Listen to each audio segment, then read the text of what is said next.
Hi, and welcome to a care and feeding of your user group. I'm David Jacoby. I'm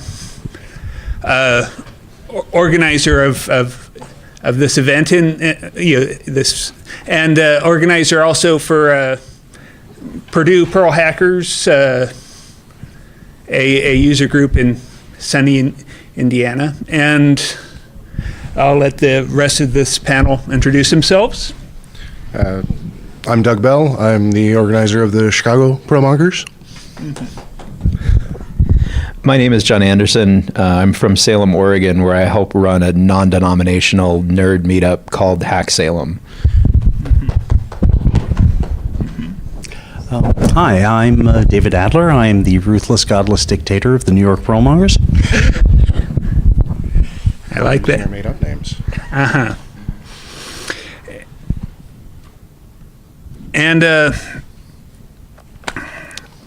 first point, when I thought through this thing was kind of why user groups, what makes them important, for you to spend time organizing them and organizing your community. What brings that involved? My thought, there are I think 4 basic things, and they get down to jobs, friendships, and technical questions. And that really, amongst our group, there's not one technology to coalesce, so it comes to the more social aspects of that. And for us, we don't have strong connections with any one employer, and none of us have the ability to hire, so hey, let's find a job through this doesn't work as much for us as it does, I think it does for other groups. Anyone want to take that? So I can say that I ended up starting Hack Salem, which was originally called the Salem, Oregon Dynamic Language Users Group, which is a horrible damn name. It seemed like a good idea at the time.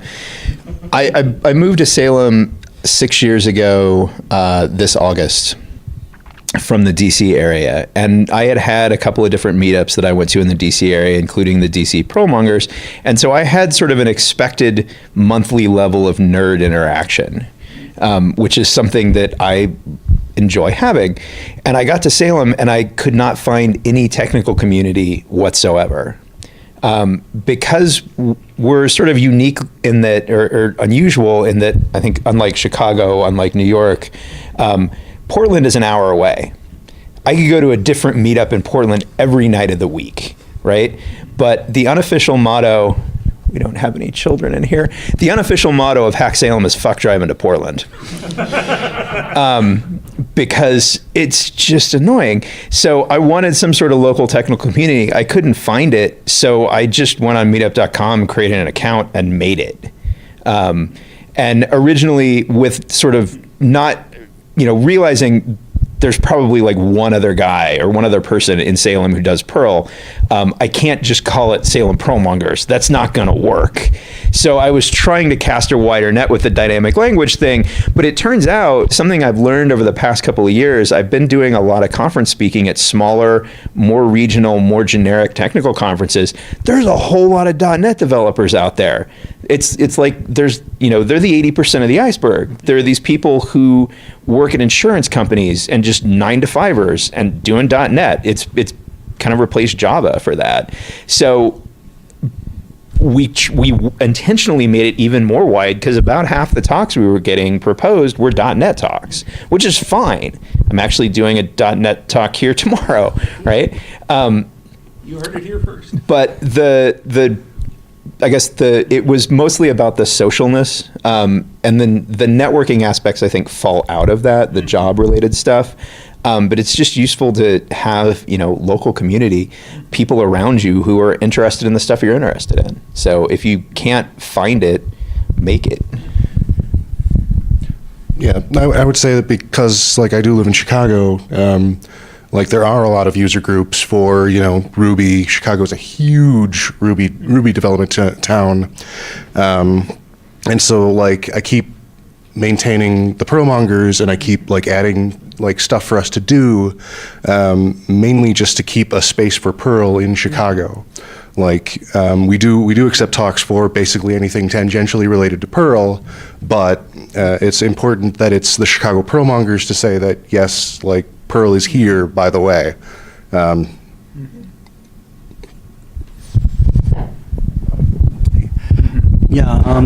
the New York Perl Mongers, as you may have heard this morning, was formed at the first Perl conference, and we basically, it really was intended originally as just simply a social group. Over the years, we've added technical talks, and it's just, we're really there for people who are interested in Perl, or maybe just hanging out with Perl people, even though they don't do anything with Perl, I suppose. And just getting together and talking and drinking and, and maybe learning something. But, there's no sort of driving force there other than just socializing, really. Okay.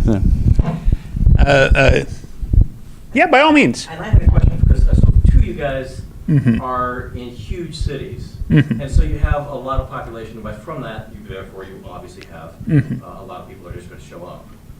For people that are in not so large cities, like I'm in San Diego, not a small city, but not nearly as large, we have less people show up. And I don't know if it's because there's not a good enough social aspect to it. I don't know if it's because there's not technical. I mean, what do you find people actually getting out of these meetings and therefore returning? And bringing friends and doing, the things to make a ecosystem grow instead of shrink. The question is concerning, smaller user groups, and what do people get out of it? And therefore, if people in smaller groups, what can we put that into that so that people get more out of their interactions with the Perl mongers? That's a good question.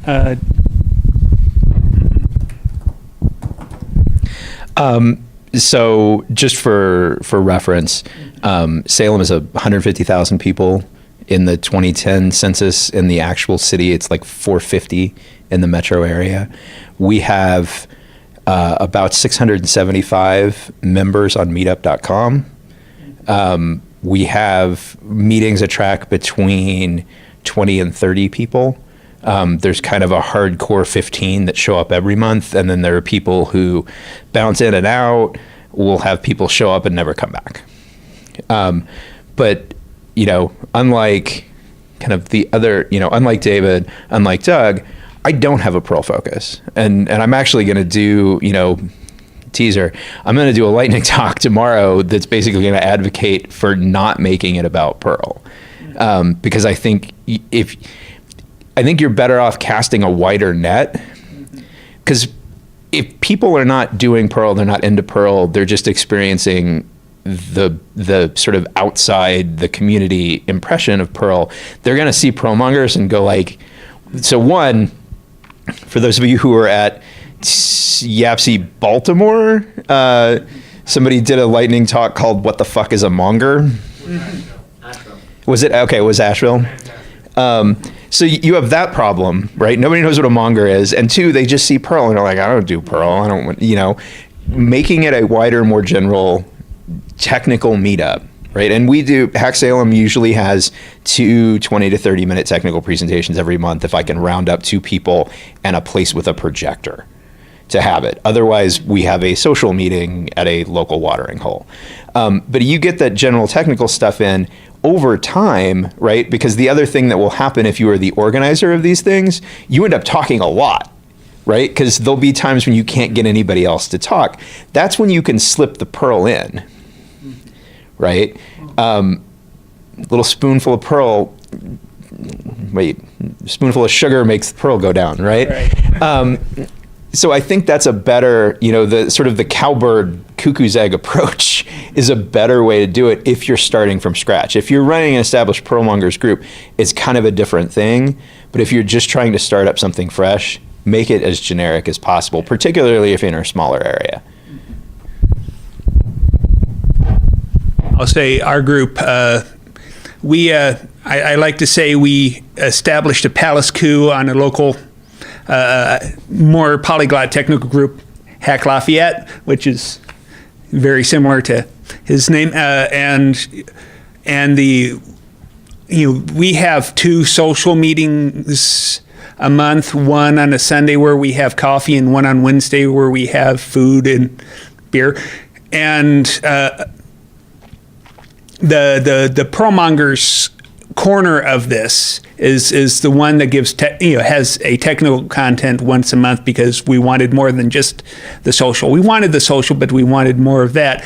And that part, there's one guy whose focus is almost entirely on Selenium and R, and probably couldn't get much beyond Hello World in Perl proper, but he comes, so he talks to technical people. There's another guy, he's, I think, more on the .NET side. So it is much more having the fellowship aspect. Somebody who can, in the earlier version of this joke, I pulled out the talk that I gave to the groups. I pulled out a really dorky joke as a, begin the talk, start with a joke thing, to make the point that you want somebody, around you who can get this kind of dorky joke. That's the kind of person you're trying to, have this group for. I mean, so as someone who does exist in a larger city, we do have some people who do just come for the free food, which we're lucky to get sponsored. For a while there, I was actually paying that out of pocket, but also I've been trying to plug myself into the larger Chicago community. So there's actually a Chicago Tech Slack where I will go to other development meetups, and I will announce the Perlmongers meetups, and we get a lot of cross pollination that way. We do open to general talks. And so we'll get a lot of people we had a Ruby developer give a talk on MySQL performance. And so a lot of people came that were never part of the Perlmongers, don't know about Perl, don't really care about Perl. But they came and saw the Perlmongers, saw the Perl community. On the concept of food and sponsorship, I'll throw this in. Just want to throw our greater group. We had we brought some people from GitHub in to give a talk about Git and GitHub, and they brought pizza, and we filled one of the bigger rooms on campus. And as soon as the pizza was done, it was half full. So I don't personally like sponsorship and free food as a thing, because I don't know that it promotes the kind of people who will contribute to the greater group. But that's our corner of the world. I don't know if that's true of more general. You have anything to say on this? No, I guess we've never really tried to grow. I have to say, I was looking. No, we don't want people. People are terrible. But no, but I mean, I just I took a look at Meetup while we were talking, because and how many did you say you had? 675. Okay, you've got more than we do, and you're in Salem. I don't know why all these people. It's the .NET looking for people to talk to. They don't come to me. We've never had more than 30 people. Oh no, that's the thing. Is we've got 639 people on Meetup. I certainly look at other people's meetups to steal ideas. That's just New York Perlmongers. Right. Yeah. Yeah. I suspect. Yeah, well, that's true. You've got a wider range. I also suspect that, But- and I don't know Salem, so, but I suspect that it's because you don't have any competing user groups. That's actually not true. Okay. Hack Salem was started in December, so it is 5.5 years old. About 2.5 years ago. A local tech recruiter and some people who work in the software development division of the local credit union started a group called the Willamette Valley Software Engineers, because they didn't look closely at the Hack Salem meetup page and they thought it was about hacking. And that's fine. It's actually, Salem is, so it's the state capital. That's really all you need to know. It's the state capital, right? So it's not the most exciting place in the world, but there is a fair amount of technology there because it's all the state stuff, right? So I think we're both getting about the same number of people. The core groups are partially overlapping, Venn diagram. And we've got very different vibes. They're kind of a khaki and button downs, and we're like the open source hippies, right? So the top topics end up being slightly different. The audiences end up being slightly different. The approaches are different because one of them, the tech recruiter, is sponsoring, and the credit union is sponsoring, and they do have food. We've never had food. We had, like, somebody spontaneously brought pizza once. I will usually fill up a growler of beer if we're at a venue that doesn't mind, but otherwise I'm too damn lazy to handle like food ordering coordination. Like, that sounds like work, right? Finding sponsors, that sounds like work. So just different. I think there's room for a lot of different approaches. Yeah, I think that's true. I mean, that's actually my thing is that, and it's like, what can you do? And it's like, it really kind of depends. I mean, it depends on the people in your area. Like I was going to say, we've got like 639 people on Meetup, but at a social meeting, get like 10, 15 people, unless like someone's in from out of town, people will show up, but technical meetings, we get more people.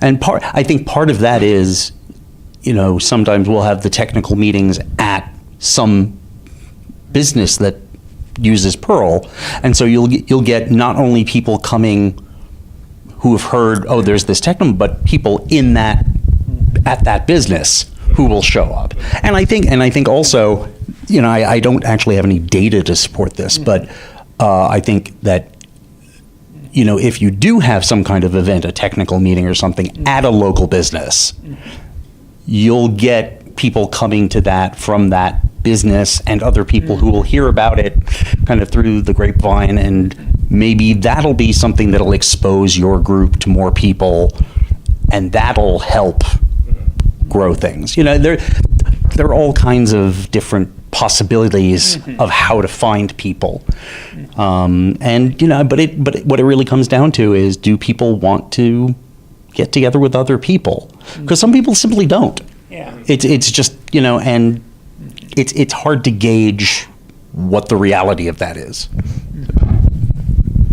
Okay, that kind of brings to mind and I'll say this before, if we have any specific questions as we go on, I'll be glad to go to that. But that goes into how do you bring in or welcome beginners? For us, it can be, with when we were just Perl mongers, there was one time where we, there were a couple grad students in biology, and biology was a little bit less now, but was very much Perl, because Perl good for text, and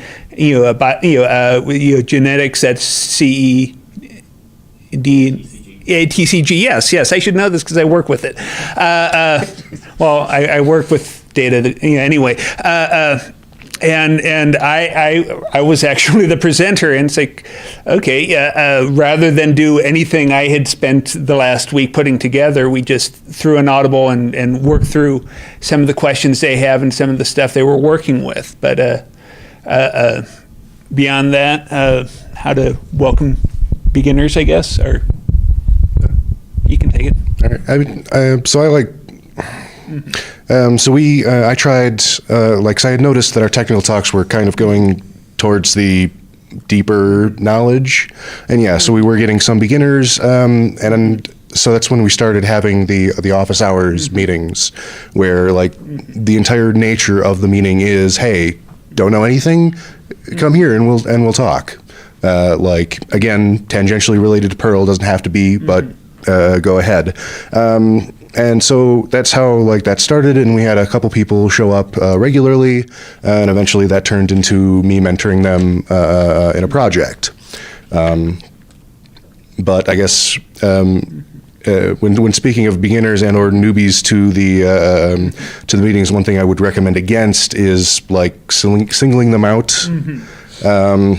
Like having everyone introduce themselves, everyone but one having done this, a dozen times before, it's awkward. So I'll actually let me counter that. On that too, but So we actually start every Hack Salem meeting by going around the room and introducing ourselves, and it is occasionally awkward. I don't think I'm going out on a limb. It's too far to say that you will frequently get members of our tribe who are not the most socially adjusted showing up at these meetings. And so that can sometimes be, if you ask somebody to do a rapid introduction and they're still talking 15 minutes later, you need to do some social engineering there. But it is nice, and it provides an opportunity. Like it gives a little bit of context. I think it helps put people a little bit more at ease because they get names, and it's a great time for people to mention if they're hiring or looking for work. And I explicitly say that, like, tell us who you are, where you work at if you want to, what you're interested in. This is a great time to mention if you're looking for work or looking to hire, right? And then just go around the room. Fills up a little bit of time, helps break people in. So. I wanted to comment on that real quick. Not in my Perl group, but in another group I'm in. There's a distinct effort at the beginning to say, hey, everybody, introduce yourself and answer this quick question. And the question may be something simple like, what's your favorite pastry? Or something else. But it at least gets people in mind that, hey, I've introduced myself and I can feel free to talk. And then I tend to find that makes it roll a little bit better. But if you have people just doing an open-ended introduction, Right. a lot of times you'll get like some things like, hey, I'm Bob, you guys all know, I work over here and I do all this, and and then you get to the other guy who's like, I have no idea what he's like. So I like the question with the intro. Okay. So basically, to change the dynamic of the meeting into one more of collaboration than consumption. Right. You had a question? Well, I have an additional data point to this and to what Gene Heck said. And this is based on the experience of technical meetings in New York from 2000 onwards. For the first 11 years of that, it was under the rubric of Perl Seminar in New York, and for 10 of those years, we had one meeting space on a certain day of the month, and I'll say, maybe have more to say on the venue problem later. What we would, those were the pre-meetup.com things. So, yes, there was a Yahoo group that was the mailing list, but what I would do is I would actually have people sign in with name and email address on a clipboard as they enter the meeting, and then at the intermission of the meeting, I would go down the clipboard and call out everybody in the room. So everybody at least was recognized, but they didn't have to speak if they didn't want Right. to. And it went very quickly, and that was our, we might at that point say, oh, welcome first timer or something like that. But we didn't ask them to say anything. Right. In contrast, Sawyer mentioned this morning the one time that he actually spoke in New York, and the fellow who was organizing that organized that as a panel discussion with him and Reba Sushi. And that fellow, who's no longer in New York City, started the meeting by having everybody of like 35 people go around the room and introduce themselves, where they're working, tell them something about themselves. Well, that ate up 45 minutes of what was supposed to be a 2-hour meeting. The meeting ran so late that we had to cancel the social aspect of the meeting. But we didn't, it fell apart. Right. So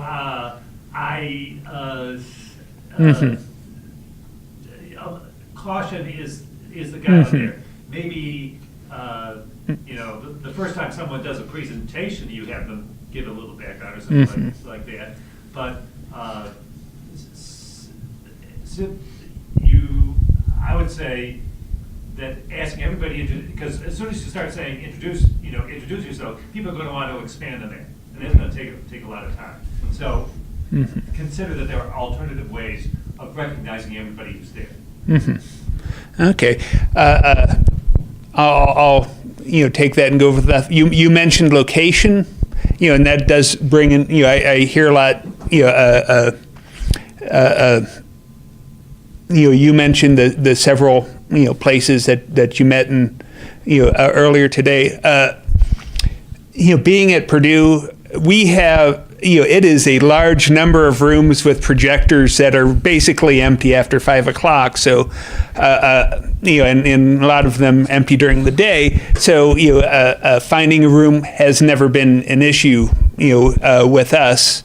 For the first couple years, we organized, a good chunk of the years, we organized as a brown bag, lunchtime meeting, which is great for the people of Purdue to come, in over the, lunchtime. But anybody, it's like even if you worked in town, that still meant you couldn't, park within a mile of where we were meeting. After that, we moved to a local co-working space, and that is good and wonderful, except the door was locked, and so somebody, it's like going up to a door and will they let me in or not? That is not as welcoming as you might want. And similarly, this was a JavaScript group in Indianapolis that I went to. It was in their room, their conference room, and again, it's like you have to go through their locked door. And that very welcoming, nice group once you got in, but it always felt like going into somebody's living room. It's like if you don't know the person, you're not going to feel comfortable in their living room. So, thoughts on venue, location, time, and place? Yeah, no, I like. So for the longest time, we were at a large bank where they did have like access controls, but all I had to do was go down to the front desk, say, here's a list of people who are allowed in, and if anybody else comes for our Chicago Perl mongers, give me a call and like let me know, and I'll let you know whether or not they're on the list. But when we moved to this new building, now I have to physically go down, all the way down, and pick the people up, which means that if they're not on the list or if they come in late, they have to call me, which means that they had to have my phone number and they have to have a cell phone because the front desk won't allow them to use their phone to call me. And I think that has actually had a big impact in our population as to like people just walking in and saying, hey, I'm just going to try this out. Well, they get to the front desk and they're stopped. But luckily, literally next door is the Harold Washington Library, and I haven't gone there, but they've got like wonderful like open public spaces. So I'm probably going to have to like check that out myself. I'll mention quick on that. We went to our local library, and for one meeting, the issue there was they blocked everything except web.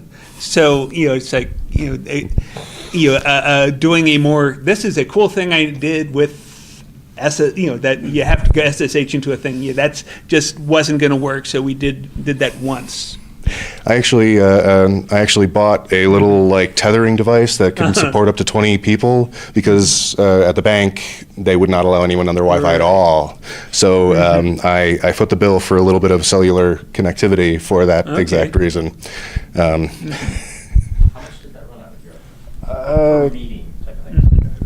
Like it wasn't actually like I think I paid like an extra above my bill was like another $50 a month, and I never reached my bandwidth caps at all. So it was not that big of a deal for me. What a mensch. I would say that if you're interested in doing this, right? If you're interested in starting one of these groups, the thing that you need to recognize is that the biggest single pain in your ass is going to be finding a place to actually meet. I have a struggle every month and we got really lucky that someone who works for the local real estate information service, who's their head of training, not technical at all. She just says, I like hanging out with nerdy people. She generally makes the training space that they have, which is like a room set up with a projector, available to us if she's in town. She's been doing that for, like, if she hadn't been available, I wouldn't have lasted a year. Because finding a place that has a projector that people don't want to charge you for, that's not a 21 and over only venue, is just such, that you don't have to pay for, right, is such a frigging nightmare. So bear in mind that you might think, oh, I'll have to find people to come, or I'll have to find people to talk. That's never an issue. Like, just finding a place to have it. He disagrees with me. Once you have a steady place, then you realize how hard it is to come up with content, and then I just realize how threaten hard it is to people get that if people they to don't show give up. talks, I will. Okay. Clearly, that hasn't worked for me. It doesn't Okay. work for me either. But I have a good question for each of you, because I Uh-huh. feel like, do you have an internal idea of what your meetup is for? Like, what your personal goal is for it? And have you shared that with, I don't know, the people in your meetup or the people over there? I don't think I've shared it explicitly with the people in our group, but it is, it is for, it's like finding the local experts as well as the fellowship, the comradeship. I mean, it's like, legend has it, one of the, it's like the first definition, hacker, that is the local expert in this. Say, I have a question, well, ask Gene Hack, he hacks Perl. Or that sort of thing, and so finding the person who can answer my question on the weird thing I want to play with, is the one thing. If I get nothing else, if I get that, I'll be happy. Having somebody who can understand it when I say GPFS is just destroying my workday today. It's like going. Even if they can't help that, they even understand why a file system failing on me is the problem. Then it's like understanding what my complaints even are, even if they can't. That is the second thing. But beyond that. Mm-hmm. Yeah, so for me, because the Chicago development community is larger, it's mostly just a space for Perl in that community, but also like a space for people who like Perl to be part of the Chicago development community. A gateway kind of into like, hey, I know, a bunch of people in the Chicago Python users. So like, if you want to know about Python, I can, introduce you to these people. Or I know, people who know MySQL. They don't come to the Perlmongers meetings, but we can introduce you, kind of thing. So just basically as a small part of a greater, kind of general development community. So I don't have a single answer to this. I have multiple answers to this. One aspect of it that I have sort of shared explicitly with the group is it's about learning and information exchange, right? Just getting exposed to new stuff. A second thing is just developing a technical community where I couldn't find one. And sort of a sub aspect of that, honestly, that I didn't share with the group, but I guess I'm sharing here, is I started the group, like I said, after I had moved. So I moved from DC to Salem. I knew nobody other than like the members of my immediate family. And I'm remote. I work from home, right? So making friends as a grown-up person is hella hard. So this was basically a way for me to make some local friends. Which sounds sort of vaguely inefficient, but the other thing that I have also been explicit about, that I need to be more explicit about, is that I like to think of Hack Salem as sort of a farm league or a safe space for people who haven't done a technical talk and want to get into it. I need to be better about articulating this and about articulating the fact that I'm willing to give feedback to people. But one of the things I do, I have an intro deck that I go through at the beginning of every meeting that's kind of like the agenda and blah, blah, blah. One of the things I have is if there are upcoming local tech conferences, I tell people when the CFP is open. I encourage people to submit because it would be really nice to go to conferences and not sit on panels that are for white dudes. And so the only way to do that is to get people to talk, and the only way to get people to feel good about talking, or to at least ease the transition over that initial hump, is to give them a safe space where they can do it. And so that's kind of also what I'm trying to do explicitly. I mean,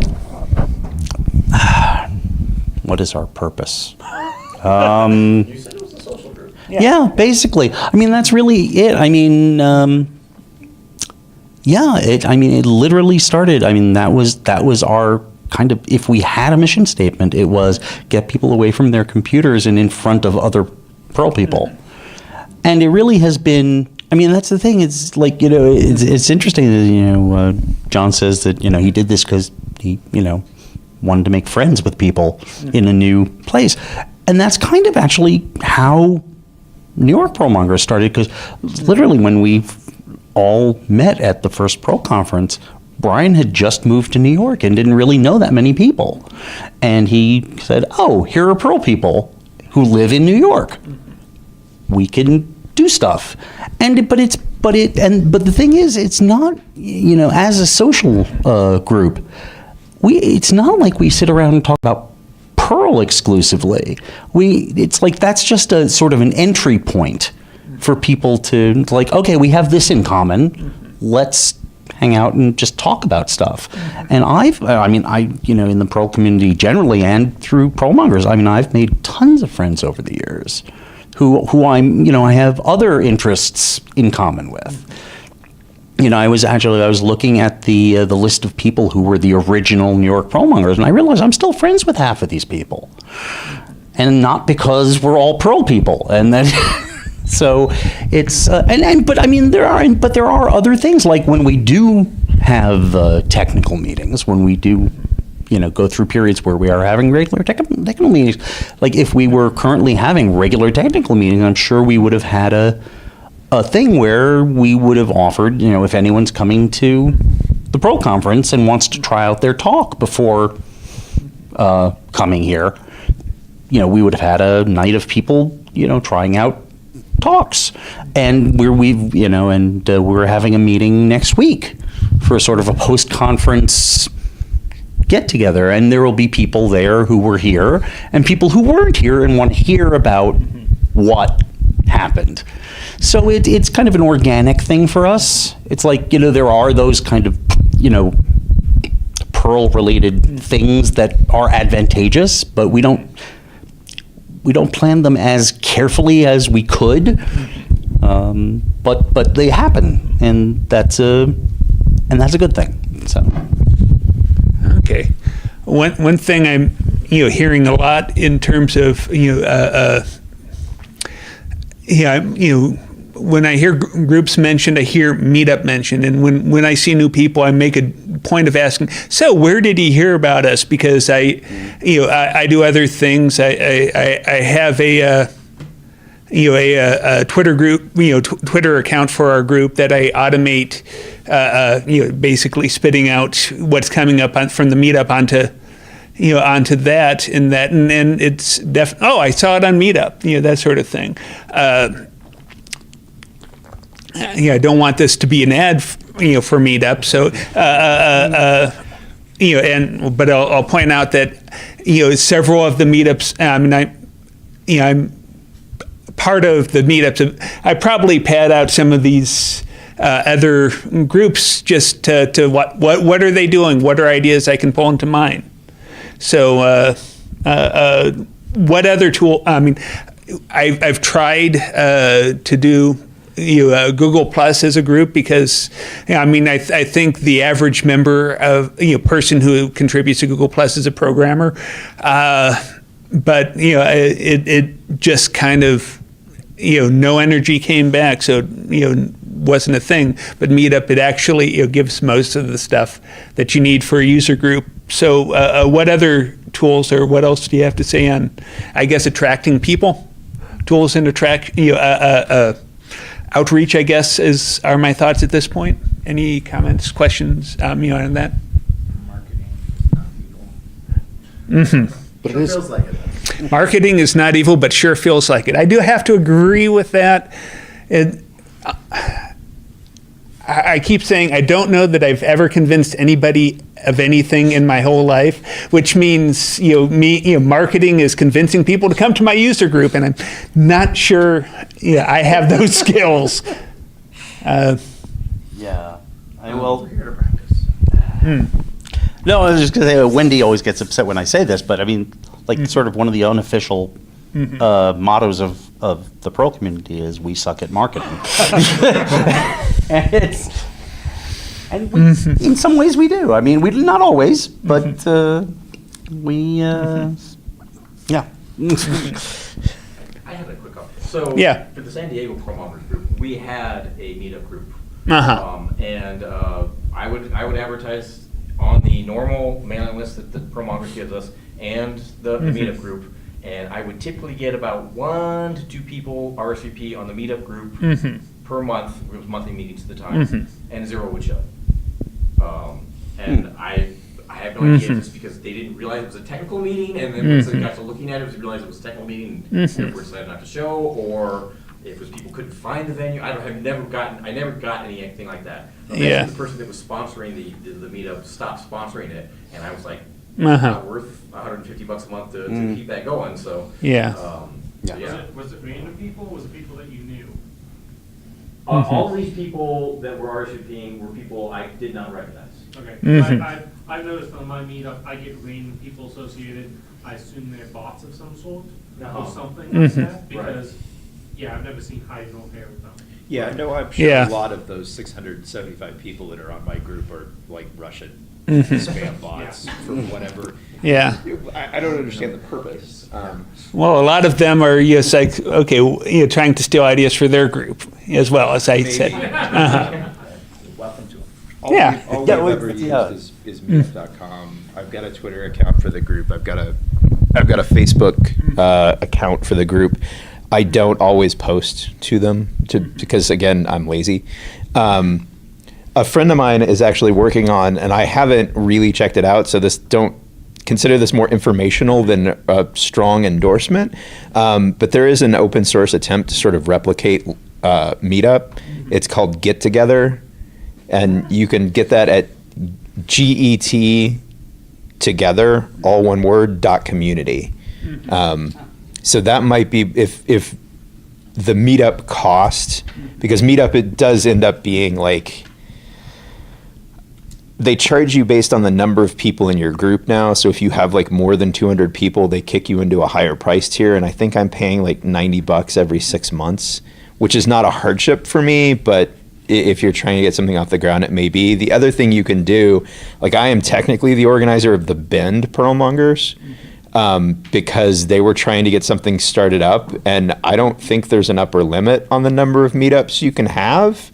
So if you can find somebody who pays for Meetup and get them to add your group, that might be an option too.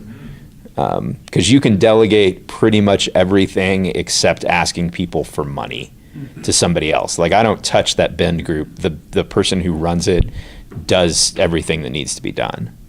So. Yeah, I do the same thing for another meetup group, mostly because the way Meetup does succession, someone can actually, like, so if you step down as the meetup organizer, anyone who's a member of the meetup can take it. And in Chicago, there was a rash of like random people taking on meetup groups and then using them to push multi-level marketing schemes. So I took over to not push multi-level marketing schemes. But yeah, most of my we also use Meetup to do like all of our organization. It's worth every dollar I pay for it, because otherwise I'd have to write it all myself or use Act, which I don't think those are different. So There's also a big, I know because, again, I'm a member of it, the Slack community for Chicago. Yes. So yeah, there was a couple like open source advocates who created a Chicago Tech Slack. And since Slack doesn't technically allow you to register anonymously for Slacks, what happens is there's a Heroku app out there that you sign into that, and then it goes like it's a Slack bot that then sends the invitation out. So it's technically open. An open Slack kind of community, and yes, and so like I secondarily advertise my stuff there because there's like specific channels for events and coordinating all of that. Okay. Further questions, comments, snide remarks, or hoots of derisions? For one question, maybe. Okay, it sounds like we have it together. So, thank you very much for coming.